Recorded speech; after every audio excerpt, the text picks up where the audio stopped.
there, this is Nat, Website Superhero from website-superhero.com and DIYWebsiteMaintenance.com, and welcome to video number 3. I'm going to teach you how to set up a gorgeous, fully custom coming soon page or maintenance mode or regular squeeze page without ever needing to hire a designer. This can save you hundreds of dollars, if not more. This is a squeeze page I created for my client Viviana, a super ambitious, vibrant, and generally kick-ass entrepreneur in Puerto Rico whose family has been running a beads and fabrics company, Alonso Sobrino, for about 90 years. Epic, right? You can sign up for her tutorials, by the way, her free tutorials here. If you're interested, as-diy.com/free-tutorials. If you feel like it, I recommend it. Anyway, I'm going to teach you how to create this. And we're going to use a plugin called SeedProd, Ultimate Coming Soon Page, which is amazing.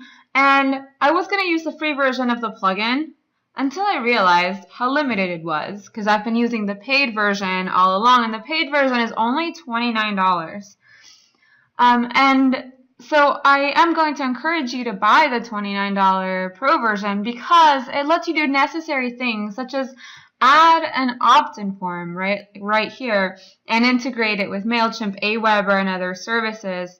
It also lets you do other things that you don't see here, such as add social media, Google Analytics, a progress bar. For example, that would be useful if you were going to launch something in 10 days or you had a training that was only available for 10 days or whatever, so you would let people know, like, oh, 8 days left, or, however long.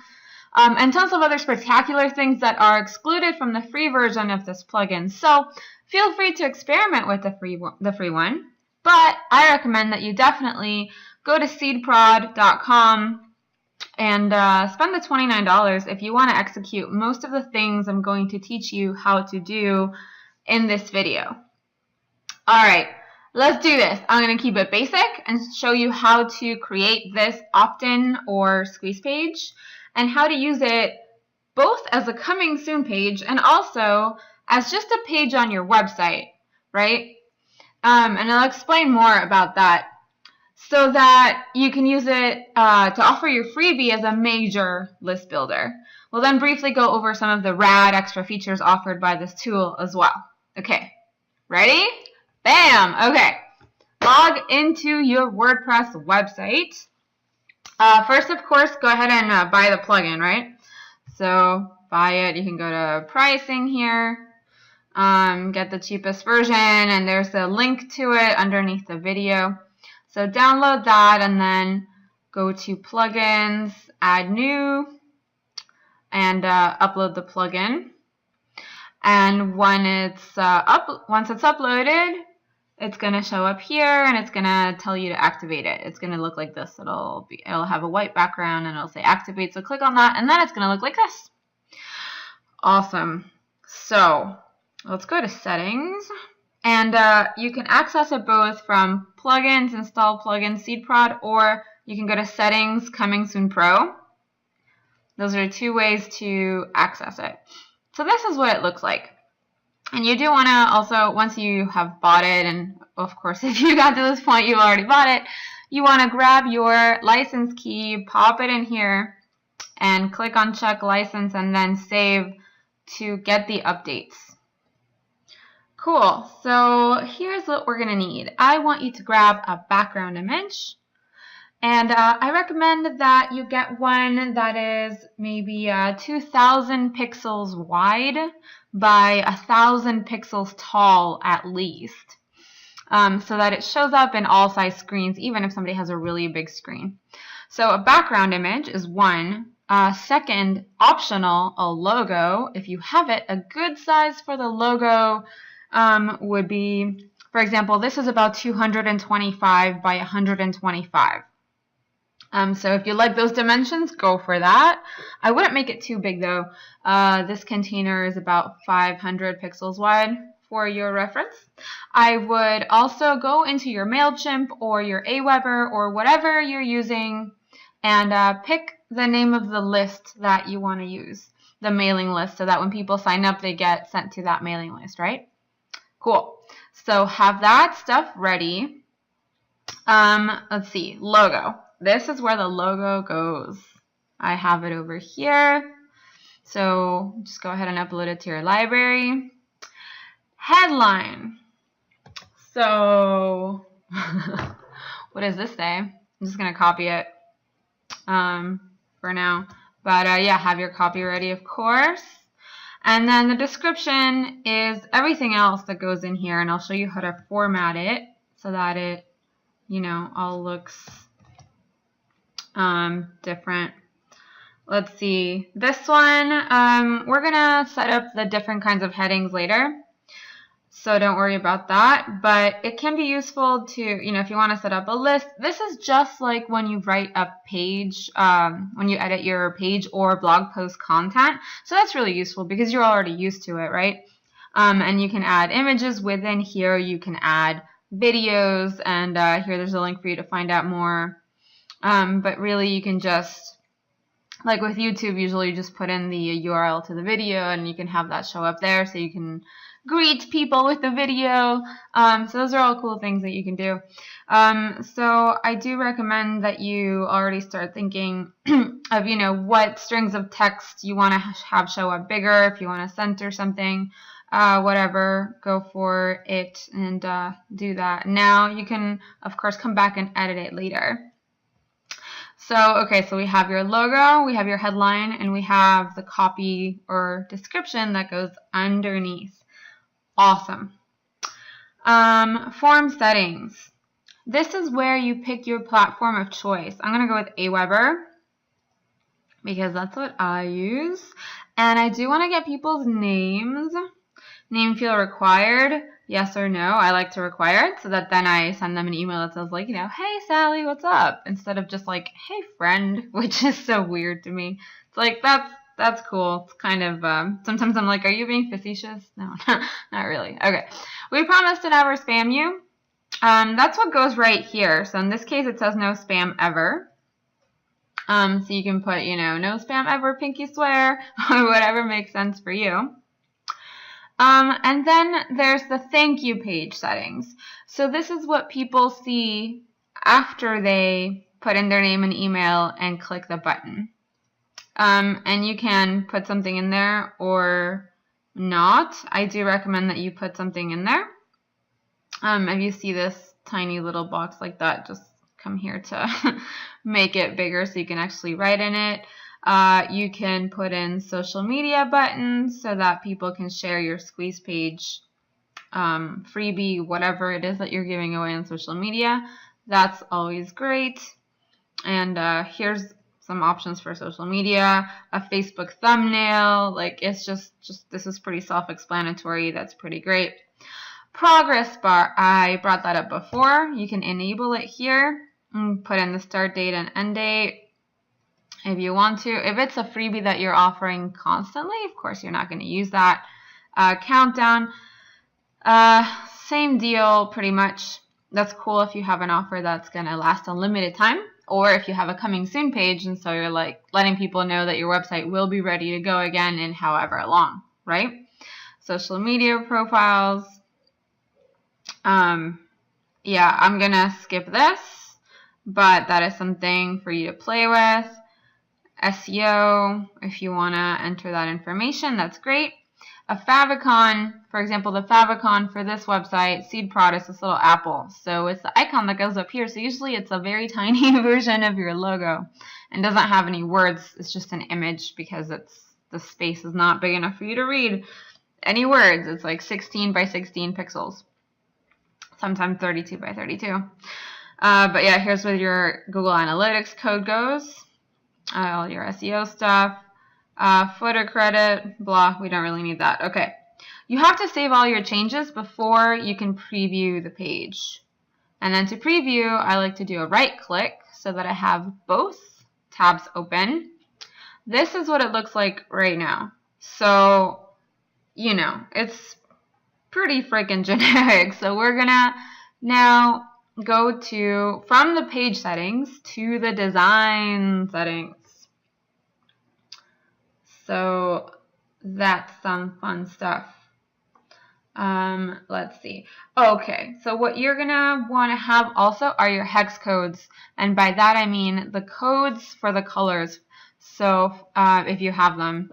So for example, here we want to be consistent that we're using the same red from the logo, and so I have the hex code for that. I'm going to show you where to pop that in. Okay, background. Background can be a color, right? And you can just select your color. It says where the hex code would go for the color. Or what we're going to do is upload an image. And this is the image. I selected it.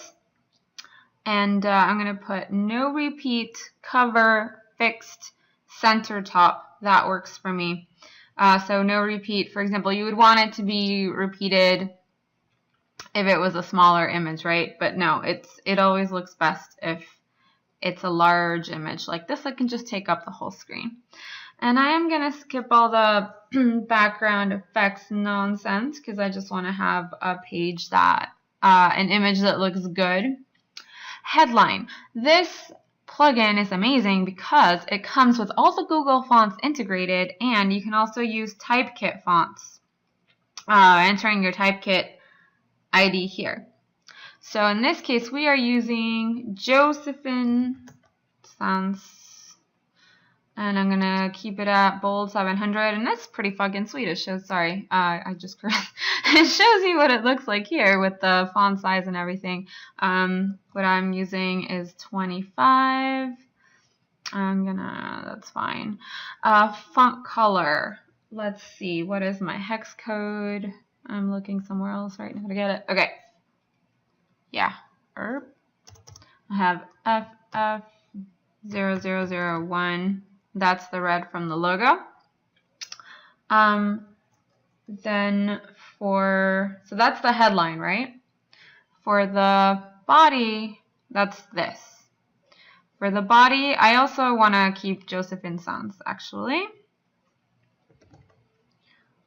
So this is where you pick it. I'm gonna font size. I'm gonna go with 18. And I'm just gonna make this darker. Doesn't really matter what it is right now. But that's where the hex code will go for that. And then for the button, I'm gonna use this again. The same red. You definitely want your button color to stand out, be bright, whatever it is. And I'm going to increase the font here. I'm going to make it 24. I'm going to save changes, and let's see what we have so far. This is what we had before. This is what we have now. So we're pretty much almost there. Do you see how quickly we can make something beautiful? It's perfect. I love it. Okay, so what's the difference here? This background is solid, right? This one is transparent. Yeah, great. Oh, and also the corners here. These are 90-degree corners. These are rounded. So that's something that you can play with if you want, and I will show you how. So that we're looking at the container. This white box is called a container. So I'm going to leave it at white, but I'm going to play with the opacity to make it somewhat transparent, somewhat see-through. And the way that you do that is you use this little thing here at the bottom.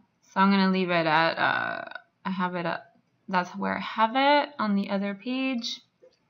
I'm going to keep the container centered here, which means that it's here in the middle. However, if you have a photograph where maybe you are gorgeously smiling at the camera here, you would want the container to be next to you. I do want to warn you though that if you do that, when you're looking at this on a phone, the container is going to be on top of your face. Okay, and you can shrink the window here to see what it's going to look like on different size devices. And that's part of the beauty of this plugin, is that it's completely responsive. But be forewarned that if you put it on the left or right, because you're in a photo off to the side, on a phone, this is going to show up on top of your face. So as long as you know that, then it's all good. The width for this is 600 pixels. You can make it, wider or narrower if you want to. The border radius, that is the border here at the corners, is 5 pixels. I don't have a border. I like to keep it pretty simple and clean, so that's all that I'm going to play with here. Save changes. Beautiful. Okay, cool. So we have the border radius, but for some reason it's still not transparent. So let's go back and try that again, because sometimes things, don't get saved. That's what happened. Okay, let's try again. I'm going to go to 87, and did it? I can't tell if it's saved. It didn't save. I don't know what's happening. There it is. I just had to press choose. Okay. So if that happened to you, that's how you fix it. There it is. Awesome. Okay, so that's it. Let me show you a couple more things, but now we have the page. You have your logo, blah, blah, blah. Amazing. So if you want to change, the size or color of this or whatever, just remember that you want to come back to design settings. You have the background, which is the image. Typography is fonts, essentially. And this is where you would change that. Now, let's go to subscribers. And, oh no, my bad. Here, down here, Aweber or MailChimp or whatever. So, okay, you want to paste in the authorization code when authorizing the app. So you would click on this and then, just go through that. And then your list of lists will show up here. And you can pick from there. And of course, you always want to test it before you send it out into the world. Sign up for it yourself and see what happens. Make sure that everything works properly. And the last thing I want to show you is how to make this. It can be a coming soon page, or it can be a landing page. That's a squeeze page. So what I mean by that is, if you want it to be a coming soon page, you just actually, I'll show you in page settings. You bastard. I have to go directly. Okay. First of all, now it's disabled, right? If you want it to be your coming soon page so that, and here it explains it to you, logged out visitors will see the coming soon or maintenance page. And the difference is that if it's a coming soon page, it will show up in Google. If it's a maintenance mode, if you choose maintenance mode instead, that's not going to happen. So you want to have coming soon mode enabled instead of maintenance mode, first of all, for it to work at all, right? And the way it is now, when people go to, in this case, this domain, the domain of whatever website you're on, people are going to see this and nothing else.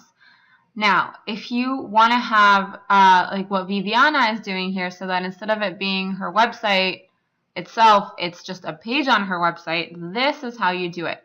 You go to Advanced Settings and Landing Page Mode over here. And then you go and you pick the page. I'm going to pick Free Stuff that I made expressly for this. And here, again, it explains to you, this means that if you pick a page here, it's only going to display the coming soon page on this page. If you don't select anything from here, it's the only thing that's going to show when people go to your website. Of course, you go ahead and save changes. And that's it. Go ahead and test it out. Now, you have a gorgeous website, coming soon page, everything, but do you know how to take care of it? I think you should be your own techie superhero. I believe that all online business owners should know how to take care of their website, because your website is your business in this world. I think you should know how to take care of it yourself, whether you want to take on the task or give it to your virtual assistant. It's the best way to protect your website from disappearing, breaking, and getting hacked. Check out DIYWebsiteMaintenance.com for more information, and I'll be reaching out soon to tell you more. Thank you so much for watching. Talk to you soon.